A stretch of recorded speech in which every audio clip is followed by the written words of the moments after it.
No one in the Milky Way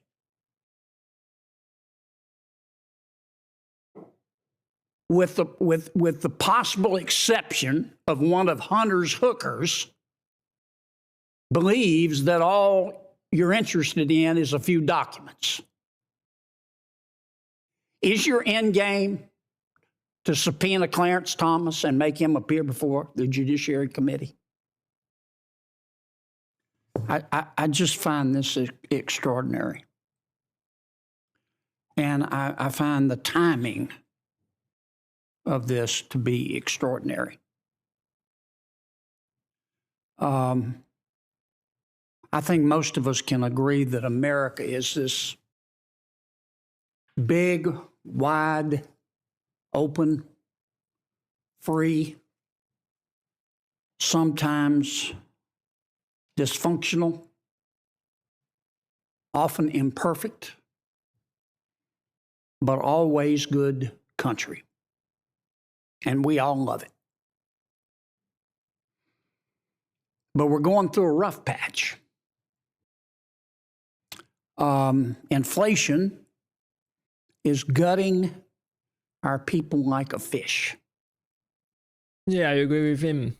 I think America and the rest of the world is going through a very, very rough patch right now, and we have to do something to get it solved. People in my state have to sell blood plasma in order to go to the grocery store. The border is wide open. And that's under the jurisdiction of this committee. Now, I know some folks think that if you oppose illegal immigration, you are necessarily a racist. That's not the way the American people look at it. The American people support legal immigration, but they look at the southern border like their front door. Most Americans lock their front door at night. Not because they hate everybody on the outside, but because they love the people on the inside. And they want to know who's going into and coming out of their home. And I don't think that's unreasonable. Well, that makes sense. That makes kind of sense. If it's illegal, it should be prevented. And I think the legal immigration should be encouraged. And it should be very much encouraged to have people come in that are skilled, that are good, that are willing to work hard and make the country better, and allow for them to come in very, very easily. But the illegal immigration, of course, has to stop, because you don't know who is coming in, where they're coming from, and where they are going, and what they want to do ultimately. We don't talk about it much anymore, but since the Affordable Care Act was passed, insurance premiums in America have tripled. We're not doing anything about it. We've always had people in America, unfortunately, who are too poor to be sick, but now many of those people are in the middle class because of our health care delivery system. We're going through a rough patch. Internationally, the world's on fire. The world's on fire in Eastern Europe. It's on fire in the Middle East. The embers are smoldering in the Indo-Pacific. You don't have to be Mensa material to see that this is all being coordinated between and among China and Russia and Iran, yeah. Ayatollah in Iran. Mm-hmm. Their goal is to have Russia dominate Central and Eastern Europe, to have the Ayatollah in Iran dominate the Middle East, to have China dominate the Indo-Pacific and Sub-Saharan Africa, and be free to make whatever move they want to in South America. Look. That's bad. That should be very much prevented. We are at a tipping point right now where it's the democracy of the world against the authoritarianism of the rest. And it should be we should step up and do something about it, definitely before it goes too far. Look at the democracies that are being overthrown in South America. And that is not a world that is safe for America. But what are we concentrating on? We have decided, Mr. Chairman, to attack another branch of our government. Now, Senator Whitehouse, I don't agree with you respectfully that the fundamental issue here is bribery at the Supreme Court. I don't believe that. And I don't believe you do either, sir. I think the fundamental issue here is that there's some people that don't like the opinions being issued by the United States Supreme Court. And that is your right. I've disagreed with many of the Supreme Court's opinions, but I haven't tried to destroy them. I think you're making a big mistake here, Mr. Chairman. I say that with all the respect I can muster. And here's my question. No one in the Milky Way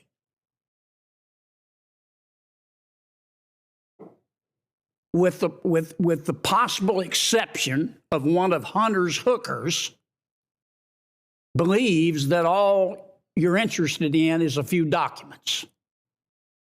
Okay. Is your end game to subpoena Clarence Thomas and make him appear before the Judiciary Committee?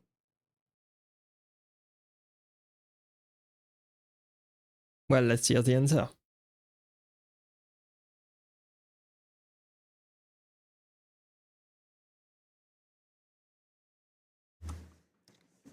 Does the senator yield the floor? I was hoping I could About a get rhetorical. I was hoping I could get our chairman to give me some of his. I'm sorry, I didn't realize that was directed to me, but I will respond. Our end game is to follow the facts. We cannot accumulate the facts without the cooperation of the witnesses. When the witnesses, after repeated attempts to appeal to them, have failed to produce these facts and documents, we've turned to a subpoena. But I can tell you, it's after a long, arduous journey. We've done everything we can to try to get their voluntary cooperation. Well, Mr. Chairman, do you believe we can subpoena Clarence Thomas? I haven't addressed that issue either privately Well, we or have, publicly. and we say no. I'm going to go to the roll call votes and then continue this discussion if the members wish to stay for that purpose. First is Judge Mustafa Kasubi, nominated to U.S. District Court for the District of Oregon. Does anyone seek recognition on the judge's nomination? I do. Senator Grant. I think I voted almost 90-something% of the time for district court judges that were picked by senators working with the White House. I sort of like that. As a matter of fact, I just was able to work with the White House legal counsel to get a nominee from South Carolina up. I wouldn't have chosen any of these people, but I'm a little old-fashioned. I'd like to have senators still have input about district court judges in their state.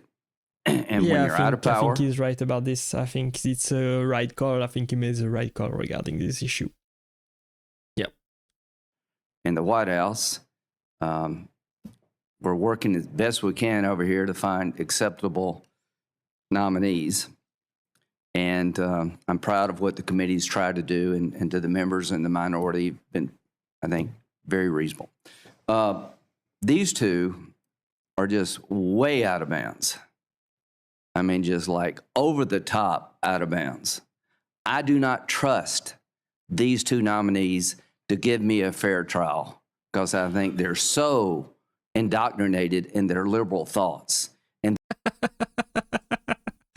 oh, wow. Wow. That's some very, very strong accusation right there. They are too indoctrinated into their liberal thoughts. He's a straight up guy, just tell you like it is. Their attitudes about life, it oozes from their pores. I mean, you could feel it, not just hear it. These people are really committed to their causes, of which I almost don't share any of them. And it's okay to disagree with each other, but I don't believe they could resist a temptation to be a district court judge to advance their causes. And I've never said that before in this committee.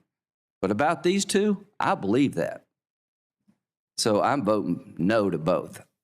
Mr. Chairman, I'm not going to repeat what my colleague, Senator Cruz, said about Judge Casabai, but he's not qualified to be on the federal bench. Oh, wow. And everybody on this in this hearing today knows that. You heard the same testimony I heard. He's entitled to his beliefs. Look, about 90% of my personal philosophy is don't hurt somebody unless you have to defend yourself. Don't steal other people's stuff, and leave me alone. If you want to use different pronouns, that is your business. I may not agree, I may not do it, but that's your business. Yeah, you This do is whatever America. you want. I don't care. And you're free to do that. But don't force me But to this use your judge pronoun, used his right? authority to require litigants in his courtroom to do what he thinks is politically correct. And he did that as a magistrate judge. I agree. And he'll do it as a federal district judge, and you know it. Yes. Once again, I don't care what his political beliefs are, but he has no right as a sitting judge to direct in writing litigants in his courtroom to stand up and introduce themselves by saying, "My name is John Kennedy. My preferred pronouns are." Now, the judge said in his testimony that was voluntary. That's not true. I've read the order. And he said, but it's voluntary. It's voluntary. Right. I'm a litigant in his courtroom paying a lawyer $400 an hour to try to get my case resolved. And the man on the bench who's going to decide my case tells me to stand up and announce my pronoun. That's not voluntary. That's oppressive. And that alone, forget his writings, which Senator Cruz went through very eloquently. That alone tells me that he cannot exercise power maturely. Wow. If I could vote no twice, I would. Wow. And on this final point, when President Trump nominated people that weren't qualified to be on the federal bench, we killed those nominations. And several people on your side of the aisle, my Democratic colleagues, and on our side of the aisle did it. By my count, we killed 5 of them. Dead as fried chicken. And we didn't do it behind closed doors. We did it here in the committee. We demonstrated they weren't qualified. That's good. That's good. That's Now how it here's your should be. chance. You did a This great man job. is not qualified to exercise power as a federal judge. It's bad enough that he's a magistrate. Thank you, Mr. Chairman. That sounds Judge good. Casabai has responded to the questions that have been raised on this topic, and I'd like to read his response. Let me state unequivocally, as I did during my hearing, I am not and never have been a Marxist. I have never espoused nor subscribed to Marxist theories. Rather, I've been an active participant in and beneficiary of the American capitalist system, as is clear from my own holdings of private property and securities, as detailed in the statement of net worth provided to this committee. And there's more, if you wish to read it. Let me also note that he has served for 16 years on the state and federal bench and as a neutral appellate decision maker for 4 years on the Oregon Workers' Compensation Board. He has an ample record of service as a judge, and his philosophy is demonstrated in any rulings that he has handed down. So in defense of Judge Casabai, I think some of the charges that are being made are wildly unsubstantiated. At this Mr. point, Chairman, may I be heard for just 30 more seconds? I've been very generous to I the know you Senate. have. Would you be generous one more time? I will. Go ahead. Thank you. Thank you. I appreciate the judge's response, but we all heard his testimony, and we all have read his record. And sometimes people don't tell the truth in their responses. I'm not calling the man a liar. I'm just saying, who are you going to believe? His written responses, probably crafted by the White House lawyers, or his testimony in committee? And I think what we're going to see going forward is more of these types of exchanges going on here today. When somebody's qualified to be on the federal bench, by God, I will stand up. I don't care what party they are.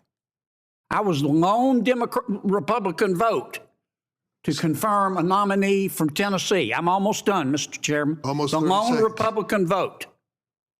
But from now on, if we're going to play it like this, we're going to have a debate on all of these nominees and talk about their testimony in committee and who was forthcoming and who wasn't. Yeah, that makes Thank you, sense to Mr. me. Chairman. You've been very kind, and I appreciate the extra time. You're welcome. I think he did a great job. I think he made his point very clear. I think he's right about this. I think we should not care if the nominee is a Republican or a Democrat. We should only look at their record, if they have the experience and the competence to do their job correctly moving forward. He's doing a great job regarding this. Thanks for watching. Thanks for staying with me to the end. I hope you enjoyed this video. Click right there to watch the next video, and I will see you there. Bye-bye.